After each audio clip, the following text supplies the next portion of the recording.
Welcome to Optimal Play, where it's last but not least. Actually, Survivor's if I had to have a least favorite class, probably Survivor. Anyway, Boo. yeah, we're talking Survivor cards from the Innsmouth box of Arkham Horror, the card game. My name is Brandon. I'm Steven, and I think Seekers are the least, just because they're boring and efficient. They are boring and efficient. That's true. And actually, I don't know. I consider Survivors my least favorite class, maybe because a lot of their fail forward theme has never really clicked with me. At the same time, though, I like Calvin. I like Ashcan Pete. I like Patrice a lot. Like, Survivor also has some of the most kind of unusual investigators that don't need to lean into that theme to kind of fit. And so I don't know. I guess I do play a lot of Survivor. I'm one of them self-hating survivors. That's all. No.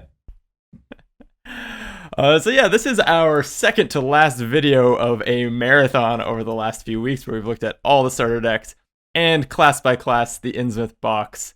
This is the last new investigator out of the 10.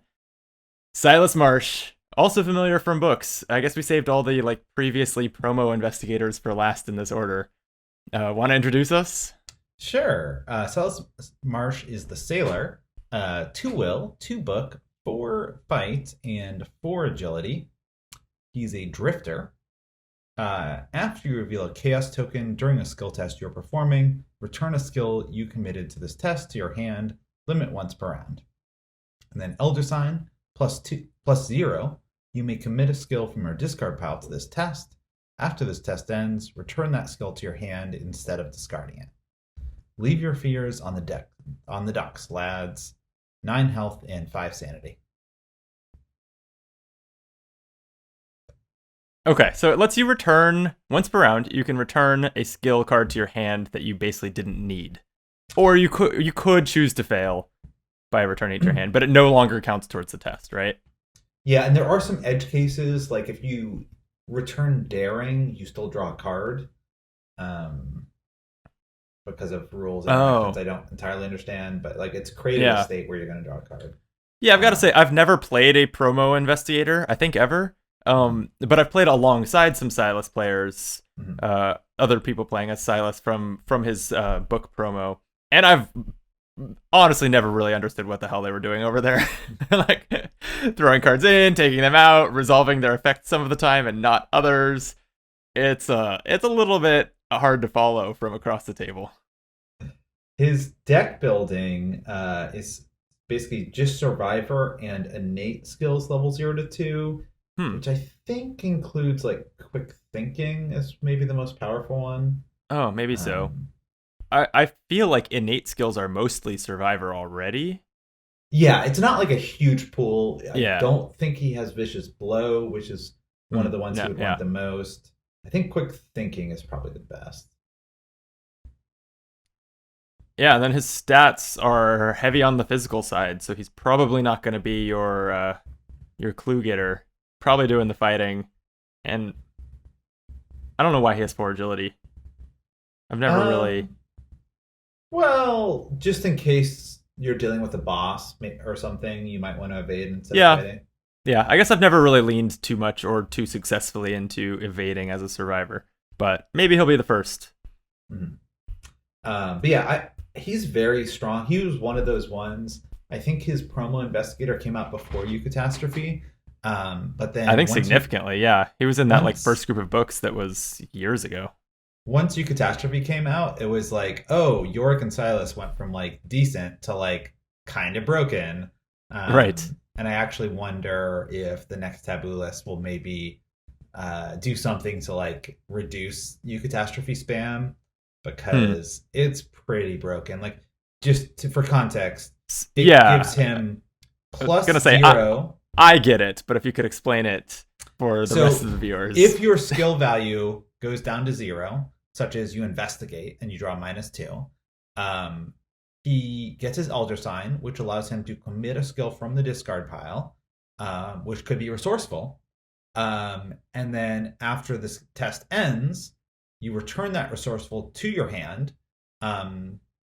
And Mm. the -2 was switched to a 0, so you probably pass. Let's say it was 3 shroud. You would have 1 from the resourceful plus 2 from your natural intellect. So you've passed this investigate.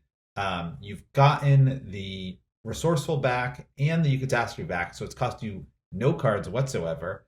So basically, your only way to not pass an investigate once you have resourceful and in your discard and you catastrophe in your hand is to not have 2 resources.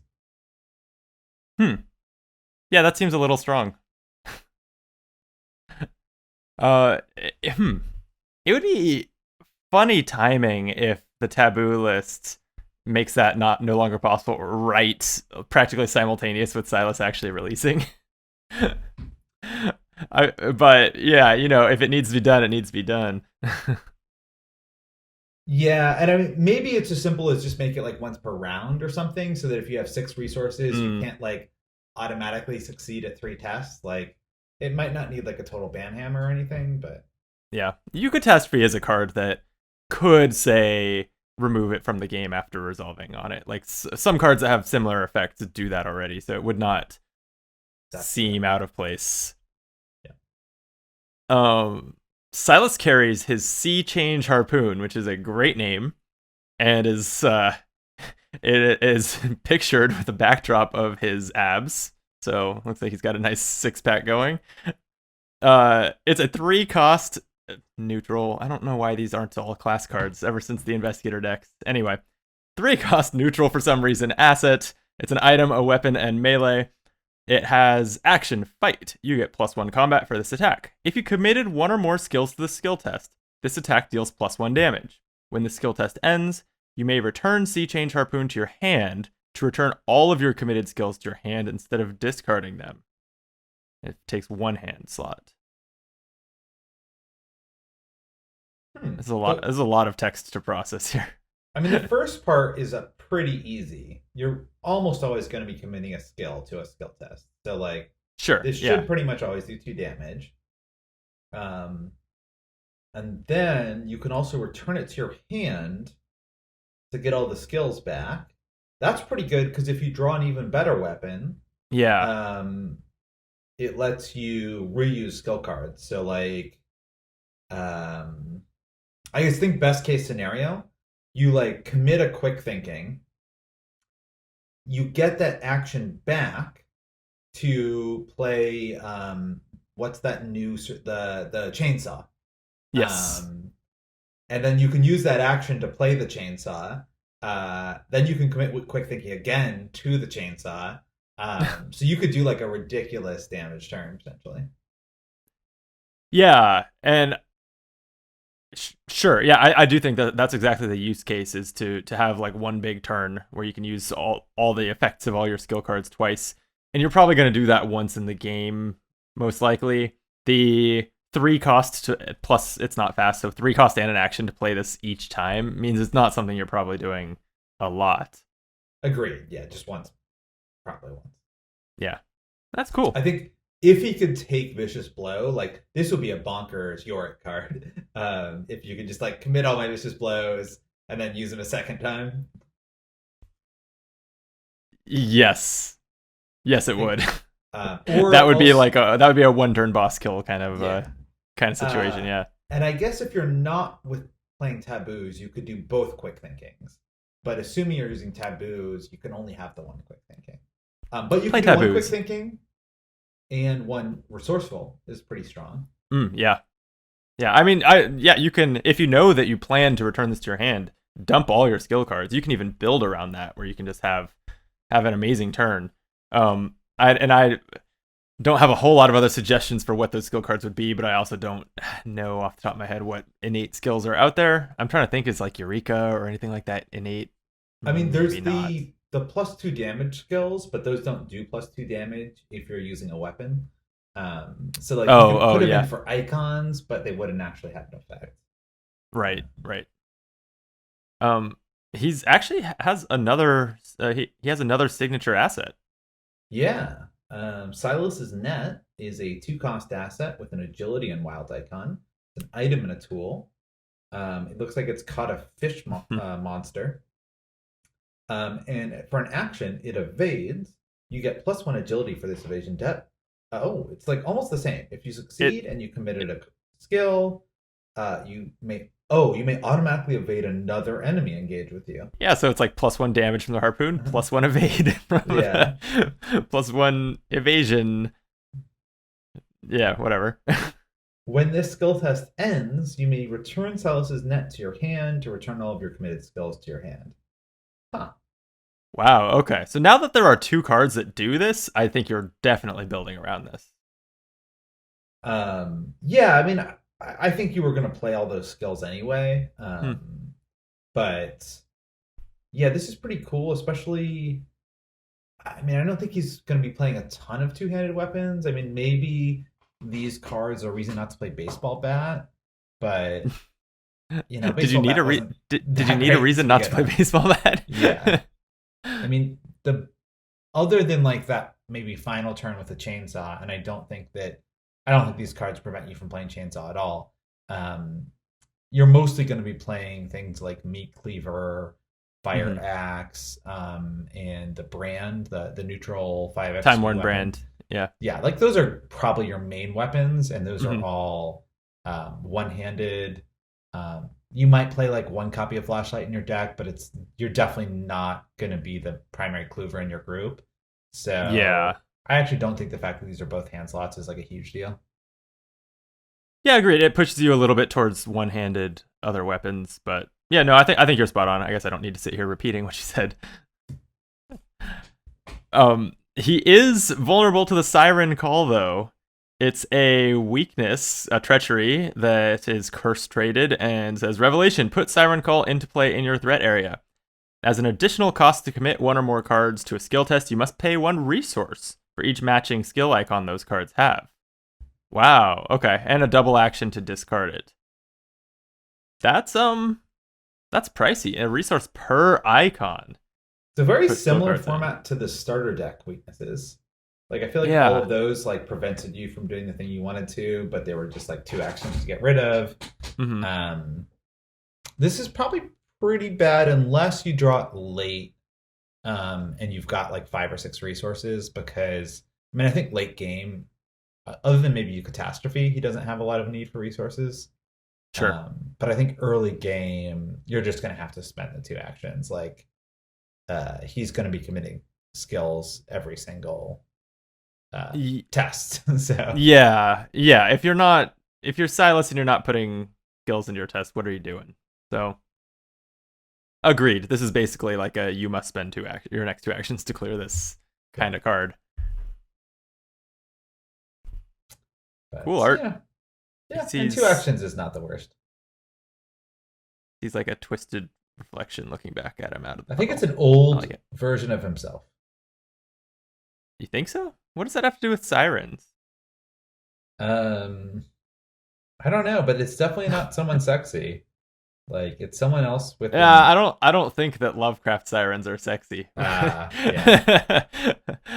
I guess I don't know my Siren lore well enough. So did you watch The Lighthouse? Is that a movie? Yeah, it's like Willem Dafoe as a weird old drunk man, and then the dude from Twilight as like a young drunk man. And no, I have not seen they're this. like haunted by like weird Lovecraftian sirens. Huh. All right. Yeah, it's pretty disturbing. More honestly, like Willem Dafoe as the weird old drunk man is more disturbing than the siren, but it's all pretty creepy. I'll add it to the quarantine watch list. Actually, wait. At no point there did you recommend watching it. Is it any good? I mean, it's memorable.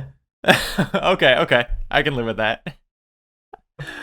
All right, Survivor cards. I predicted at the end of last video that Survivor would be more blessings. And was I right? You had a Token of Faith, which is a 2-cost asset with a book icon. It's an item and a charm. After a skill test ends in which 1 or more curse or auto-fail tokens were revealed, exhaust Token of Faith, add that many blessed tokens to the chaos bag.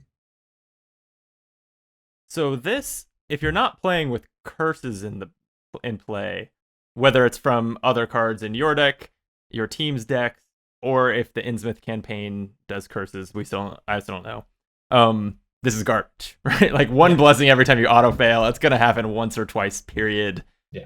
Unless your luck is really bad. That's trash. But if you're coordinating with people playing Faustian Bargain and Promise of Power and all these other things that are dumping curses into the bag, like this gets interesting. Yeah, I mean, we'll see what the rest of the Survivor cards are, but assuming that there aren't a ton of curse generating ones, this sounds like it's mostly a multiplayer card for I'm with some, Mystic, Seeker, or Rogue that's creating a lot of curses. Right. It's a little tough because the relic slots actually become very valuable in Survivor recently. So Stella is like a must, has to have Rabbit's Foot. Like her whole deck is based around that. Yeah. Patrice is going to want Moonstone or St. Hubert or Holy Rosary.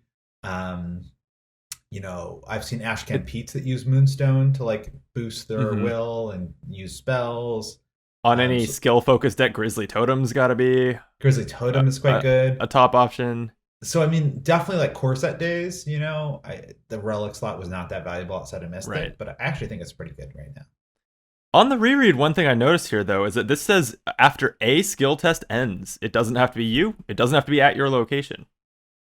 So this actually almost lets you, with the caveat that it has to exhaust, so it's once per round, but it almost lets you turn all curses that are drawn into blessings. So, like, I do think that if you're part of a team that's putting a lot of curses into the bag, this has the potential to generate a lot of value. That's true, yeah. I think one thing that'll be interesting is if someone reveals one curse, but there's 5 in the bag, do you use it immediately? Or do you like hope that someone will reveal 2 curses? It'll be an interesting gambler mechanic there. Yeah, I used to be one of those. I drink potions in my video games now. Sometime in my early 30s, I was like, why am I hoarding all these cards, all these effects, all these consumables? Use them. They're there to be used. You'll get some benefit from them now, and you don't know whether you'll get any benefit if you wait. I say use this the first time a curse is drawn. Almost always. That's probably almost always true. I don't know if that's how it'll actually end up being. People want to get the mega. I mean, there are some people who have not learned the life lessons that I have learned. So, yeah, you're absolutely right. It does carry that temptation to hang on in case there's an even better time to use it. My only other thought is this could be a Mystic card in every way, I think. Right? Like, the flavor of it could be Mystic. The effect fits right into the Mystic curse versus blessing kind of dichotomy. I think the only thing that would be different if this was a Mystic card is that maybe the auto fail wouldn't trigger it. Maybe. I was thinking that the art, like, he looks a little bit too fancy to be a Survivor. Like, I don't quite... I feel like Survivors do not have, like, curly mustaches. That's true, but, like, if I had to describe this dude in one word, it would be, like, hippie. And I feel like they're probably Survivors. Yeah, I guess this guy might be a burner. Like, yeah, come to my camp and I'll give you a token of faith. Like, and then stay at the camp and you can keep faith, which is the 2-cost Survivor event. That's a fortune and blessed. It says fast play during any window. And add 4 blessings to the chaos bag. Just flat out. Did you cheat? You were saying that Survivors are going to be at blessings. I mean, we had 2 cursed classes and 1 blessed class. It seemed like the thing. And Survivors have had a decent number of blessed cards. Anyway, this seems to be a Sister Mary card and maybe even picture her on the art, but she cannot put it in her deck. So that annoys me. Play Versta.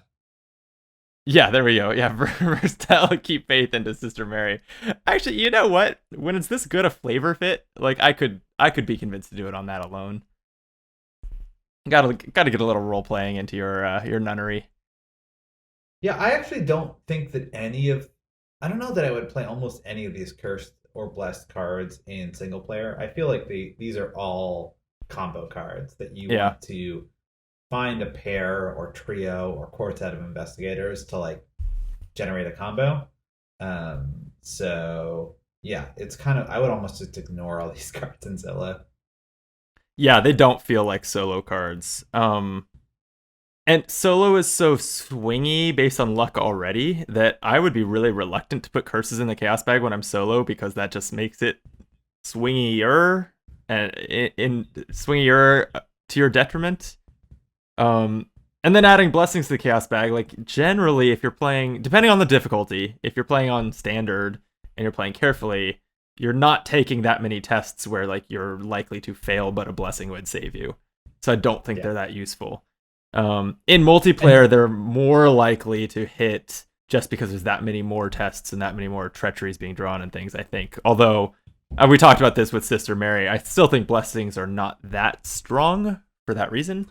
Well, I think also in solo, there's a very good chance you never draw most of those 4 blessing tokens, you know? Like, there's 16 of the tokens in the bag. You could easily keep not hitting blessings. But, you can use this to dump a bunch of blessings into the bag to seal them on Rite of Sanctification and get a discount. What is interesting about this mechanic is that 2 different players can do that, right? Like, I'm seeing more combos between players' decks than we've really had before, which is cool. Mm-hmm. You can play Keep Faith as Silas so that Sister Mary can play Rite of Sanctification so that she can discount all of Dexter's assets for him, right? In a way, there's a lot more interrelation, I think, in these mechanics. I think Tommy is like the only investigator I can think of who would actually play both these cards, maybe in his own deck, and with as many allies as he's trying to put into play, that it might be worth it to get that Rite of Sanctification. Yeah, I do think that it's like a multiplayer combo, though, more than you're going to try to cram these all in your deck. I think, in a way, the starter decks were great solo products. I feel like all 5 of those you can play solo. They were very well rounded. All the decks were, except maybe Harvey. I don't know if he could really handle enemies, but other than that, and even then, you could probably find a way to modify them. Yeah, a little bit to be solo friendly. And then what I've seen so far of Innsmouth is like the opposite, which kind of makes sense. Like the starter decks could be one of your first purchases, maybe after a core set. Mm-hmm. Innsmouth is probably your 7th or 8th, purchase. And if you are primarily a solo player, these cards are probably a little less exciting. But if you've been buying this far, I guess you're kind of stuck with it. Yeah. And I mean, it's a matter of preference between true solo and two-handed solo, but I kind of feel like even if you enjoyed true solo at first, you kind of can graduate to true solo as you're more experienced, because one of the reasons... Two-handed. Sorry, two-handed, yeah. One of the reasons two-handed it may be less appealing is just because it's that much...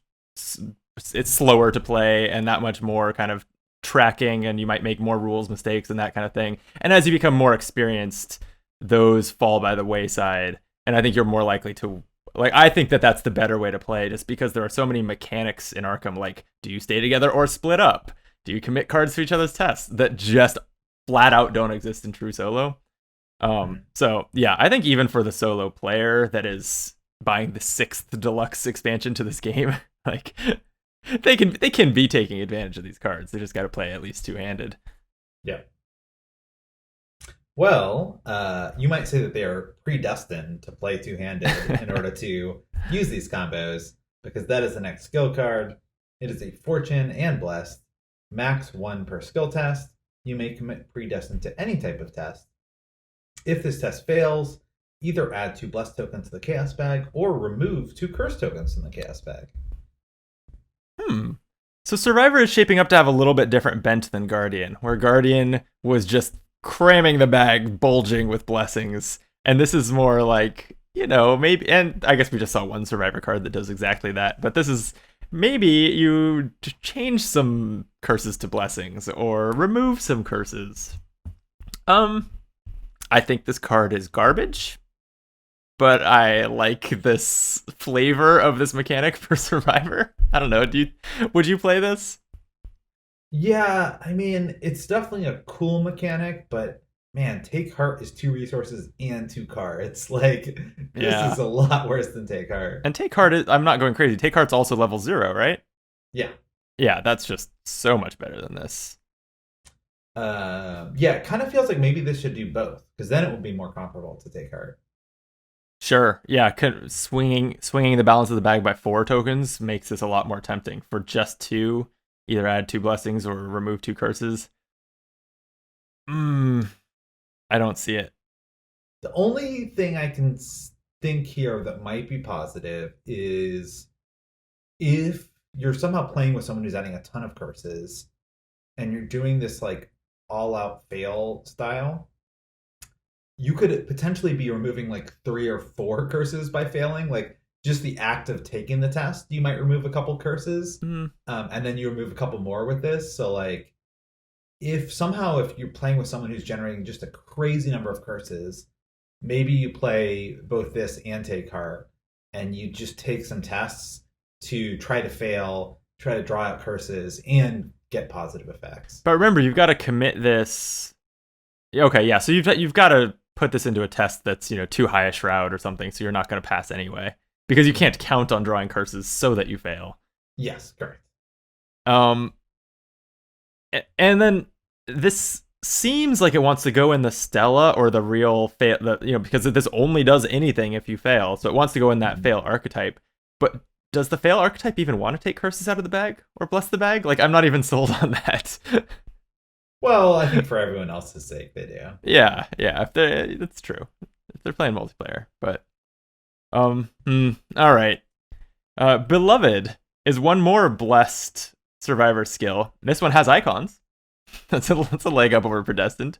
It has a will, and agility, and a wild. It's innate and blessed, and it says, if a blessed token is revealed during this test, you may remove Beloved from the game to replace that token's effects with the following. You automatically succeed. Do not reveal another token. Return this token to the chaos bag after this test ends. So, I think this text is negligible, but for having 2 icons plus a wild, like, I think this is a good skill card. I mean, I don't know. I think the text, if you can get it up to like a third chance of auto success, like that's significant. 2 icons and a third of a chance of like this automatically succeeds.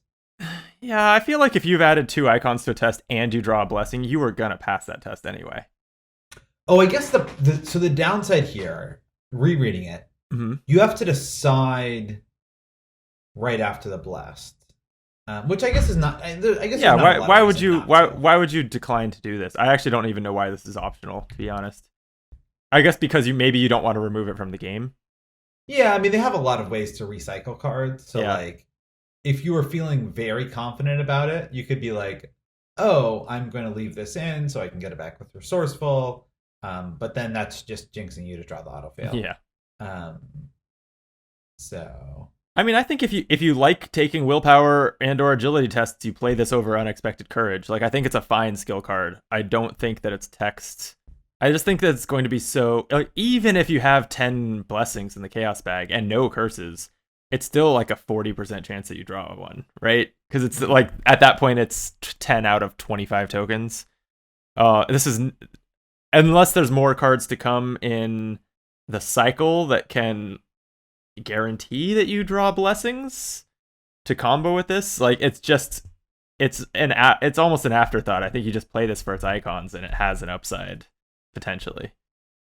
I mean, it does have the advantage that, like, if you're in a situation where like I'm terrible at this test and I'm gonna lose, like I'm gonna die if I fail, like I think we've all gotten into situations where it's like, oh, if I don't get a miracle on this rotting remains test, like I'm gonna die. Maybe your will is really low. The fact that you now have like a 30 or 40% chance of that miracle coming along to save you is pretty cool. Are you using up card slots to make possible miracles? Like, I mean, maybe the answer to that is yes for a lot of people, because you love to use that best case scenario thinking when you build a deck, but that doesn't make it a good idea. I mean, I agree. I wouldn't put it in only for that, but like that's why it is a nice benefit over just like unexpected courage, I guess. Yeah, yeah. Like I get, like I said, I think it's a fine card. I think it just has great icons and is a skill card, which lots of Survivor investigators and effects care about. I think it's solid. I even, while not listening to you talk during whatever you were saying a minute ago, I was rereading Silas to see whether there's some combo here. But if you trigger its text, you are removing it from the game, so you're definitely not returning it to his hand also. So like that's not even a thing. Yeah. Yeah, I mean, I guess you could keep returning it to your hand until it hits a bless and you get the auto succeed. But again, you are probably just gonna succeed at that test anyway. I don't get it. To revisit Predestined briefly though, that is one that you can pull back if you're not going to fail the test, right? And make sure that you hold on to it until it's going to at least, if you accidentally pass a test, right? So maybe Predestined and Silas, if you're looking to get some blessings in the bag or remove some curses. Maybe that's one time I'd play it, but or maybe you play Beloved in an ultra token sealing deck that seals all of the non-blessed tokens. Wait. Okay. Yeah, sure. You just bring 3 mystics with you to seal every. Yeah. But is the Chthonian so unique? Can you have? It is. But, but there's also like the arcane, the protective incantation. Yeah, that's true. That's true. There's a few others. Seal the Elder Sign, conceal the Elder Sign. Get rid of that pesky thing. You can, you just bring Dexter with 2 incantations and 28 rogue econ cards to pay for them. There's one of your teammates figured out. Okay, what did you think of the Survivor offerings? This is like maybe the most focused on the new mechanic. Like literally all of them reference Blessed. I think Guardian was the same way, but yeah. Maybe. I guess that made more sense with Sister Mary. It's kind of random with Silas. Right. With Sister Mary, it was like, oh, they've handed us the first 8 cards you'd probably put in her deck. Whereas with Silas, maybe you would play some of these, but they're by no means an obvious include for him. Yeah. And okay, wait. I was gonna ask you, now that we've seen all the cards, thoughts on the Bless Curse mechanic from a player card perspective, but we still have neutral cards to go in a future video, so we'll put a pin in that. That's probably a short video anyway, because there aren't that many neutral cards.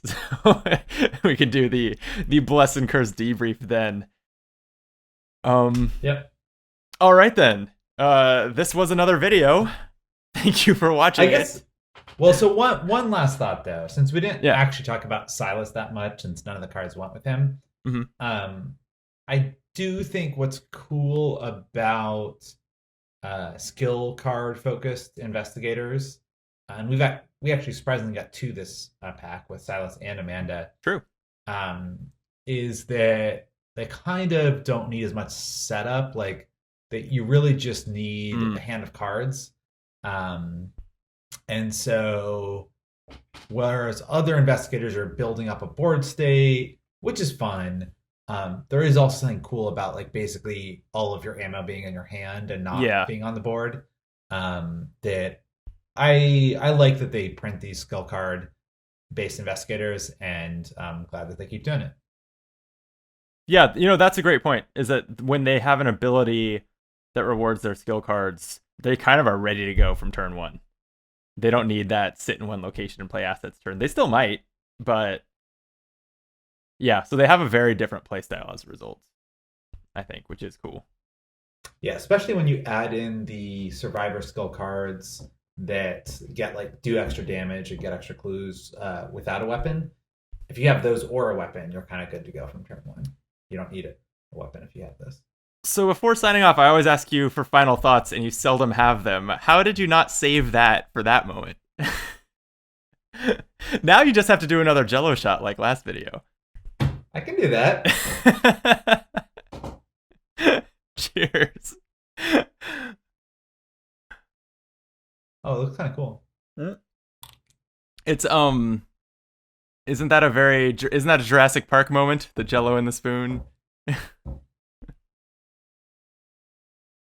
Yeah, maybe I'll find a fly with some dinosaur DNA in here. Your girlfriend's that good of a Jello shot cook, huh? All right, we're getting mildly delirious as we are so close to being caught up on the deluge of Arkham Horror content. If you've been enjoying this and haven't yet subscribed to this channel, we'd really appreciate it if you did. That helps us get recommended to more people and grow, and so does liking this video, commenting about how we're wrong about... What were we wrong about? Predestined. This is where I'm guessing we were wrong. We're always wrong when we're negative. Go figure. No one ever comments to say, you overrated that card. But anyway, we appreciate you watching. We'll be back soon to talk about the neutral cards and basic weaknesses that are in the Innsmouth box. And yeah, we'll give kind of our final first impressions of the blessing and curse mechanics in that video too. Until then, be optimal.